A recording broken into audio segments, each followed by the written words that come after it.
the heart and soul behind every business. Stories. Welcome to Business Story of the Week, hosted by me, Joshua Laurie. From setbacks to comebacks, from tragedies to triumphs, we inspire entrepreneurs through conversations that matter. Witness the magic that turns dreams into reality. Whether it's your career, business, or life, your success is always one story away. This is Business Story of the Week. And welcome back, folks. Welcome back to Business Story of the Week. I am your host, Joshua. And today's question is, what if your favorite plant medicine could be as regulated and safe as your morning coffee? Well, that is the question to be answered today by our guest. I think the perfect guest to answer that question, Kim Stuck, was the first cannabis regulator for a major metropolitan public health authority. She started her consulting firm in 2017 and ran her business through COVID and cancer in 2023. She helps companies with operational compliance to prepare them for federal legalization. And today, Kim's going to share her story. She is going to share her insights and her perspective, and I'm quite excited for this topic here. Kim, thank you for coming on the show. How are you doing? I'm doing good. How are you? I'm doing great. I mean, I wish I had my morning coffee right now, but it's still brewing over there. But Kim, we're here to talk about cannabis compliance, basically, or operation compliance, and you were the first regulator for, again, a big major metropolitan public health authority. First off, before we really get into this, before we really get into your path and transition and your journey to founding LA Consulting, what is the story of Kim Stock? Where did it all begin? As a child, did you know that you were always going to get into the cannabis industry? What is your origin story? No, I did not. I mean, I was a kid that grew up in Colorado, so Mm-hmm. cannabis was kind of part of the culture. It was like all Mm-hmm. over and it wasn't that big Mm-hmm. of a deal. I mean, it's Colorado, like we were very Yes, of loose course. about it. So, I mean, it was around, but it wasn't, it wasn't legal and there wasn't any reason for me to like think that maybe I'll be a part of the cannabis industry. Mhm. No, I actually went to school for human nutrition. And Oh. yeah, so I have a degree in human nutrition biochem, and I really wanted to be a registered dietitian. I really liked, working with people and all of these things. But those kinds of jobs, you have to have like an internship, and it's like Right. very, very competitive. And I was like, Mm-hmm. I'm not sure if I want to work in a hospital or, what I want to do. And I certainly didn't think I could like own my own nutrition company. I didn't know anything about running a business. So one of my professors, my food safety professor, and I had did really well in school. So, he was like, let me put in a good word. But he had a friend that worked at the Denver Health Department, right? And yeah, he was like, that's a really cool job. During school, I used to work in restaurants. So I already knew how restaurants and like food operations All right. went. Uh-huh. And so I was like, I mean, I'll apply, So I did, and Okay. I got the job. I think I started it like 3 days after I graduated. It was awesome. Uh-huh. And I did, and then very shortly after, like after I was, done with training and, learned all about wholesale food and restaurant inspections, cannabis became legal for adult All use. right. And Okay. yeah, so it was back in 2014. Mm-hmm. Colorado, they pretty much just came to us and they were like, we have to regulate this. Who wants to regulate this? And Mm-hmm. I was like, yeah, I want to do that. That sounds like fun. And so that's what happened. And then, Wow. yeah, and then, I had that job. I was the cannabis specialist at DDPHE for a little over 3 years and we had a team of 5. It was great. It was super fun, but realized that people were really in trouble. They didn't understand compliance. They had never been Okay. regulated before. These are like Okay. legacy people. These are people who've been growing cannabis for, 50 years and have never had to Okay. follow any rules. Right. Okay. Yeah. So, So, yeah, so they needed some help and okay. I decided to be that help. I I guess. mean, it, Yeah. it felt almost quite a leap. But I mean, like again, the cannabis culture in Colorado was very natural, normal. You know, it's part of everyday life, and but it felt like as if you kind of jumped into it, right? Like, okay, I'll do that. I'll regulate it. I'll help people out, and Mhm. right off the bat, you knew right away that there was a need for it. What was the experience like, or at least for you, what was it like? What allowed you to be like, okay, I'll do it? You just quickly jump into it and just be, go from your dreams as a dietitian to being regulator. Why do you think it was so easy to you to just raise your head and okay, I'll get it done? I always like a challenge, Mm-hmm. right? And with that, I mean, there were no set regulations yet for health and Mm-hmm. safety for cannabis. There was Mm-hmm. nobody had even been in one of these facilities in our department yet. So it was like really, really brand new. And I think it's just part of my personality to choose the hardest path. I don't know, but I was just like, yeah, I'll totally try that. I'll do that. Mm-hmm. And it went well, and I ended up loving it. And that's the thing is, as a regulator, you can only tell them if they're in compliance or not in compliance. You Mm-hmm. can't like give them the answer. You can't guide Right. them. Oh, And that was interesting. really hard. Yeah. I'm like a helpful person. And it was Right. really hard for me to hold my tongue and not, tell people how to fix their problems. And then I had Yeah. my boss who was like, yeah, I mean, that's what a consultant is for. They need to hire a consultant. And I was like, where are these Right. Where consultants? is this? you know? There you go. So it was That's like it. a natural Mm-hmm. progression, right? It was Mm-hmm. like, okay, I Mm-hmm. learned all this stuff. And then I had this crash course. I was in thousands of facilities, regulating them, doing their licensing, doing recalls and all the, disposals and all the fun stuff that nobody wants to do, right? Mm-hmm. But in that 3.5 years, I learned everything there was to know about cannabis and regulation, and they fell in love with the industry. I fell in love with the people because they're very Wow. passionate. Mhm. Yeah. That's like, And most of them are in this industry because they had like either them or a loved one, had some kind of illness yes, and yes. cannabis is treating them. And so they're Wow, very passionate. They're very, wow. and now I mean, obviously I am too because I've been in the industry, Right. You can't be in the cannabis industry without being very passionate. I've I learned. mean, I can imagine as well because it's quite the movement. Again, the natural way of medicating perhaps for a lot of people for a lot of illnesses as well. And I love how you went from getting your experience in there, looking at the whole situation and understanding that hey, I can help more, I can do more actually for these people who are very passionate about this. And I love that that set you up, right? That actually set you Mhm, up to founding your consulting firm helps companies prepare for federal legalization. mhm. What are some of the biggest compliance challenges cannabis businesses face? Or all these, passionate growers and everything? What are some of the biggest compliance that they always face? That they always hit that wall, and how have you come to assist them in overcoming these challenges? What was it like going from seeing them as a regulator, not being able to help, into finally being a consultant and actually, hey, Mhm. these are the things that you need to do? Yeah, I mean, it was very freeing when I could finally give advice. And quite honestly, regulators are like the unsung heroes. Everybody hates them, Mm, right? mm, So I was always the bad guy. I was always, mm, I mean, I had great relationships with the operators. Like I was mhm, actually, had very good relationships, but it was mhm, still a very tough job.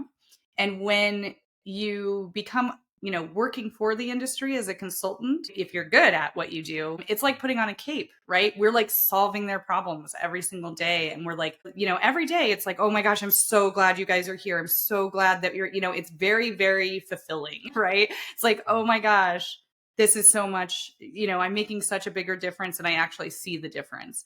Whereas Wow. when you're a regulator, you're keeping people safe, you're doing a Okay. great thing, but you don't really get any thanks for it. And you Right. don't Absolutely. really see how the impact that you make, being and working straight with people and being able to just say what I want to say is like really, Mhm. it's great. And I don't usually, people that know me, I don't usually hold back. Tell them how it is, you know? It's Nobody, great. no, but nobody wants to be the dream killer, right? Nobody wants to be like, you can't stop, No. you can't keep doing this. You have to stop doing this. No one likes disposal. No one wants to stop people from doing what they love to do. But now you've come into this picture. You are now the consultant. You are now, helping people actually fulfill that regulation or uh fulfill that compliance, so to speak. What were the biggest ones that you couldn't help before? Or the biggest compliance challenges, mostly cannabis business that you're helping them now. Well, it was, I mean, when you're a regulator, like I said, you can't give any advice.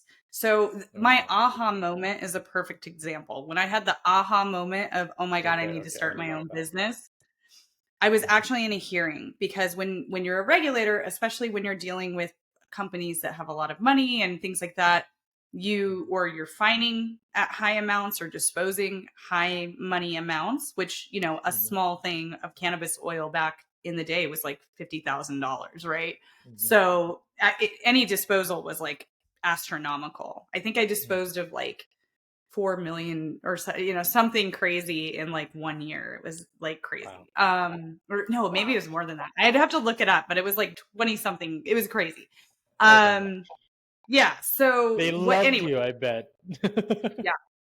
So I was at this hearing and it was the issue he was having was it Mhm. was a backflow problem with his mop sink. I don't know if you know Right. anything about plumbing, but if Okay. Okay. you have to have a backflow Mhm, protector so that water doesn't get sucked into it and like sewage gets sucked into it if mhm, like mhm. somebody uses a fire hydrant next door, Right. right? Okay. It sounds crazy. Most companies just have them, like most plumbing, most builders just put them on there. Mhm. In the cannabis industry, everybody was building these facilities without any like oversight. A lot of times they were Right. just, taking Just old home facilities and piecing them DIY. together. Mhm. So the part that's required is like $8 at Home Depot, Okay. right? $8. And he could have gone to Home Depot Oh and no. bought it and put it on, and it Oh would have no. been, one violation, Yeah. no big deal, right? You don't Mhm. even get fined for the first violation. Right. But every Right. time you get a new violation, not only do you get fined, but the fine doubles every time. Oh my goodness. And every week I kept coming back and he hadn't fixed it. And so Oh the no. fines were up to like 8 or 9 grand. And Mhm. I couldn't just Oh no. tell him, here's the part, order Mhm. this or go get it Mhm. real quick and I will put it on for you. Like that as a consultant now I can do. Okay, Whereas fantastic. as a regulator, I just had to say you need to be in compliance. You're not in compliance. Okay. You need to get in compliance. And they would Oh look at me and say, wow. "How do I do that?" And I say, "Well, you're Oh. going to have to figure it out.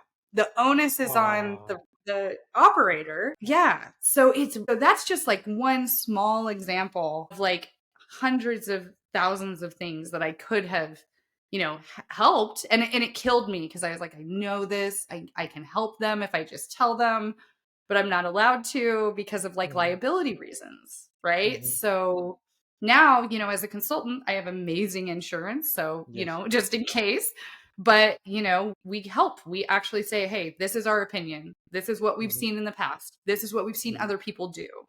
This is Wow. the part you need. I will go get it for you right now.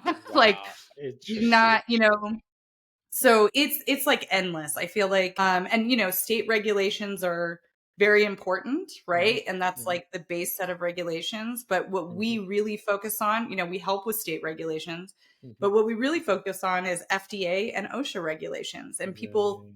think that we're crazy because it's not federally legal, but it is about to be, right? The Oh. DEA has Mhm. announced that they're going Mhm. to make it a Schedule 3, which means that everyone will have to abide by FDA and OSHA, which yes, it's great, but it's Very going to be a exciting. huge shock to the industry. And especially people that aren't ready for it. Right. So that's, our clients that we've had for years, because, I've had the company for 7 years Wow. and we've stayed alive doing things Mhm. that are not required, but people need to get into compliance with it. Well, it must feel fulfilling, right? It must feel very fulfilling. Like you said, putting on a cape and just like, no, I'll buy this part for you, no problem. I've been here before, you won't have a problem there. But it's like you said, Regulators are unsung heroes. Like Mhm. there are good reason that they are there, and I love how you said that. It's about to be federally legal, and we need to be prepared for this. And you guys are in that picture, um, helping these cannabis businesses prepare. When it comes to regulation, can you share an Mhm. example of how proper regulatory compliance has positively impacted the industry or a business, so to speak, when you ensure both safety and success into this kind of uh, into this field? Was there a significant difference that you saw before and after regulation? Well, I mean, before regulation, it was all, legacy, right? It was Mm-hmm. black market, who knew what was really going on. Mm-hmm. The biggest reason that public health is impacted by cannabis legalization is Mm-hmm. that it can be regulated and then we can trust it, just the Right. same as like a box of frosted mini wheats, right? There you go. Everything that is sold in the United States to the public for consumption of any kind, whether it's inhalation or whatever, should be regulated and you should be able to buy it and have it be safe. Unfortunately, right now, even now, after so many years in many states of it being legal, Mm-hmm. health departments aren't actually getting involved. Most health departments are not inspecting these facilities. So a lot of the products that you see on the shelves have actually gone through no quality Oh, assurance, no food safety. Yeah.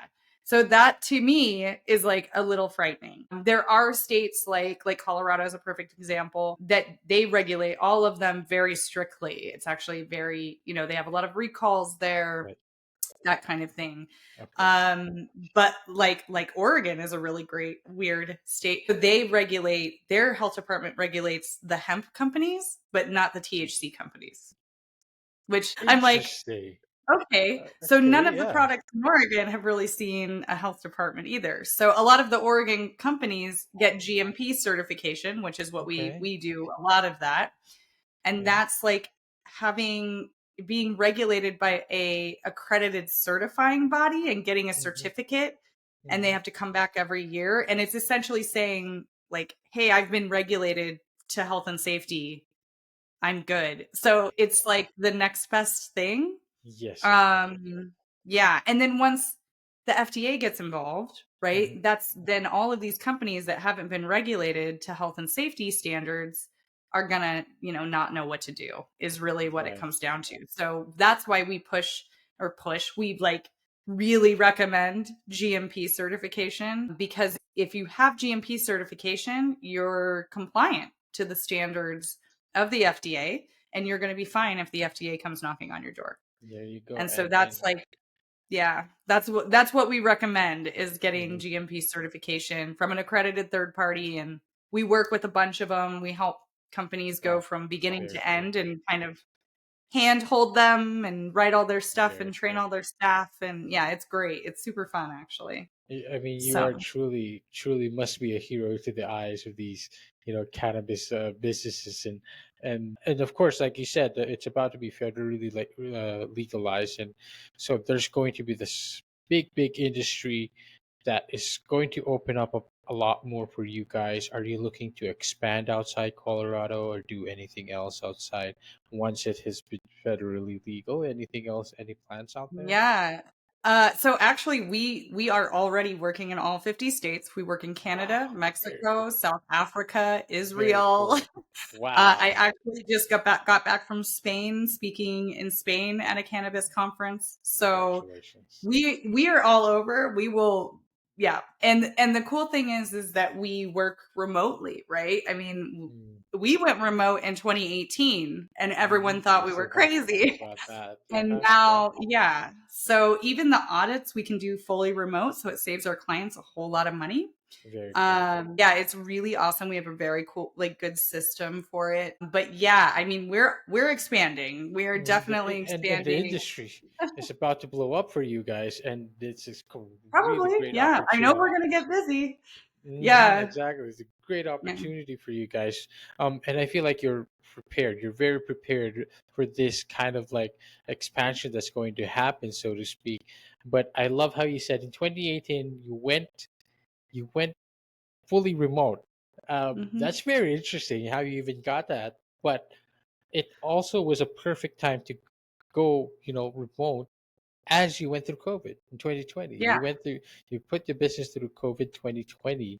And what was that like when you had the COVID pandemic and the difference Well, between, sorry about that, the difference no, you're between uh, having it fully remote before. I'm just very interested how you do it remotely, basically. What was the yeah. difference of having that and then now finally, oh, COVID is here and at least we're fully remote, right? Yeah, so we like I said, I had a big staff, we have like a staff meeting every week Hmm. and I was actually just tired of paying for an office. Like I was there, nobody else was ever there because they were always out on site or doing something else and I was like, why am I paying all this when I could just work from home? I wonder Hmm. if my employees would be okay with them working from home because my Hmm. employees are incredible. I have like one of the best teams on the face of the planet. Like they Wow. are just like I don't worry about them at all. Like working Hmm. from home it's like amazing. For Hmm. me, for them, it's great. And so, when you fully trust your staff, you don't have to worry about those things. And so I did. So I was just threw it out there and I was like, I'll buy you guys a desk. I'll buy you guys make sure that your laptops have like good internet. Like Wow. whatever you guys need that you don't have, let me Wow. know. Hmm. And we did, and they said, "Yeah, let's do it." So we tried it, and it worked out really well. Wow. Productivity went up. We got busier for some reason. I don't Wow. know. Like we got more clients. I think it was because they could attend more happy hours and go to more in person, like coffee meetings, like Right. while they were working. They Hmm. didn't have to Hmm. like go clock in at an office. Hmm. And so it was really great for us. And then when 2020 hit, I Right. mean, obviously, it hurt everybody, right? I mean, we lost 5 clients in a day because Hmm. everybody just freaked out because they Hmm. couldn't produce their product anymore because nobody could go work until cannabis got called, something that was like needed in society. Oh my gosh, I can't think of the word, but it was great. They were like, okay, it's just like a liquor store. Like the cannabis Right. companies get to stay open. I was Yes. like, Yes. yes. So Hmm. we were okay, but yeah, it was really funny because nobody would take us up on our remote Right. audits. We always said Hmm. we don't have to fly us out. We can do a remote audit. We have a Wow. step-by-step plan. We know how to ask all the questions. And people were like, no, no, no, no, we'll just pay for you to come out. And I'm like, okay, it'll save you like a couple grand. Mm, mm, Like, mm, but mhm, mm. okay. And nobody would take us up on it until COVID happened. There you And go. then we already had a system in place. And so it Wow. worked out really well. And since 2020, we have had, I don't even know how many, but so many like GMP certifications and ISO Wow. certifications and organic um, like certifications. And we've never even stepped a foot in the facility. Like it's Wow. super crazy. I That is never would have like thought that you could do auditing remotely. But mhm. if you have a really good system and really good training in place and a really smart staff, then it's absolutely doable. So I Wow. don't know. It's been really great. I mean, the more you talk about it, the more cooler you guys seem. It's just out there. You guys are kind of like innovating the process in a way as well. And the word is essential, right? It was an Oh yeah, essential. we were an That essential service. I could not there think you of go. it. I still have Yeah. chemo brain. Yeah. Yeah. But But yeah, it yes. was amazing. Yes, yes, and we because they also designated essential workers as well in the industry. I love it because well, you just kind of raised it a little bit. After the COVID was an obstacle or hurdle for everyone to go through. You yourself went through an obstacle while running your consulting firm. Talk to us a little bit about that. Your personal battle with cancer while you were running this firm together. What were the experiences like, and ap- did it influence your approach and your leadership when it comes to everything else? Oh my gosh. Yeah, that's a really great question actually. So yeah, I got diagnosed in August of 20 or August of 2022, Mm-hmm. with stage 2 breast cancer. Oh my God. I I'm was sorry. 38 years old. Mm-hmm. So I wasn't even at the age to go get mammograms yet or anything. It was crazy. It was like a Mm. fluke that they found it. Oh my. And immediately, like that next week, they were like, okay, you got to, it was a very aggressive type of cancer. And they were Mm. like, you have to, you start chemo next Monday. And it was like Oh my. Thursday. And I was like, what are you talking about? Oh goodness. Yeah, it was crazy. And so I had 6 speaking gigs that I had to cancel.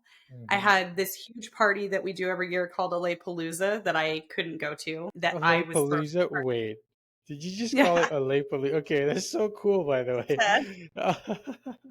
Yeah, it's Okay. super, it was cool, but we have an all female staff. So it was like very, like, I feel like we were like going through it together. Like, Mm. I don't know, it was very, very, it was interesting. It used to not be able to take days off.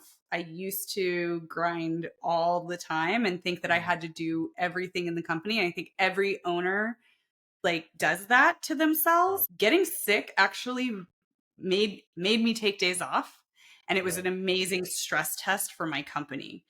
And thankfully, I built the company to be very self-reliant. And the people that Wow. I hired are incredibly independent and Right. don't really, they don't even need me, honestly. Mm-hmm. So, and I found that out the hard way, and I still do, pretty much going from a consultant to CEO. That like transfer happened in my company in like 2022. And that was really hard for me because I really liked working with clients. I really loved doing audits and being hands-on, but it didn't make sense for me to be off, like, doing an audit where my employees Mm-hmm. couldn't get a hold of me if they needed support in some way. Right. And it just didn't make sense anymore for time. So thankfully I had transitioned. We put a lot of like things in place, just a lot of PMPs in place, a lot of trainings. Like my employees know what to do when I'm not there. They know how to answer questions because they know Wow. me and they know what I would say. Wow. So I think that helped. Mm-hmm. And like I said, when I was going through chemo, I kept working. I just kept Oh. working. I would literally be in the infusion room hooked up Oh and my like goodness. on my laptop because you don't feel bad until like the next day, really. Yeah. So that's like Yeah. 8 hours of sitting there. Yeah. That's a perfectly good time to work. And so my nurses thought I was crazy, but it was great. And yeah, and we got through it. I mean, definitely had hiccups. I mean, it's Mm. definitely hard when somebody, I couldn't even like answer the phone sometimes, but I kind of gave my consultants power. I was like, "Listen, That's it. if you need to make a decision without me, just make it, and if it's the wrong Right. decision, we'll fix it later." Like, don't get wrapped up in like making the wrong decision, right? Like, That's we're it. going to be okay no matter what. And I Mm-hmm. think that giving them that power to be able to make decisions while I was gone, that was like really, really helpful. And, we obviously made it through. So Right. yay, I mean, it felt like it also elevated everyone else, right? Because now that you kind of left this gap, you had to, right? You had to start taking care of yourself. You had to, and it was time for them to step up, and they did step up. And I feel Yeah. like it elevated all of you together and put you in this next stage where you are now preparing for the next phase of the company. Kim, it's just a lovely story. Everything you've shared so far is really just you know quite a perspective that you don't get to have every day. Really, I mean, I think you're the first consulting and regulatory guest, so to speak, in the cannabis industry that I've ever had here on the show. I'm really interested now in your vision for the future of the cannabis industry, where you talk about Mm. federal legalization. Um, what are you seeing in the direction of plant medicine regulation? What changes do you hope to see as the industry continues to evolve? And where do you see LA Consulting in all of this, craziness, so to speak, that's about to happen? Yeah. So, I mean, I think plant medicine is finally getting the, I don't know, attention it deserves. And I think that as a nation, we need to be turning to more of those, plant medicine remedies instead of the Mhm. pharmaceutical remedies. And we've learned that because of the opioid crisis. We've learned that, in so many different ways, right? War on Mhm. drugs, everything. Like, we think we're a nation that needs to heal our minds. And I Right. think that Wow. plant medicine is one of the best ways to do that.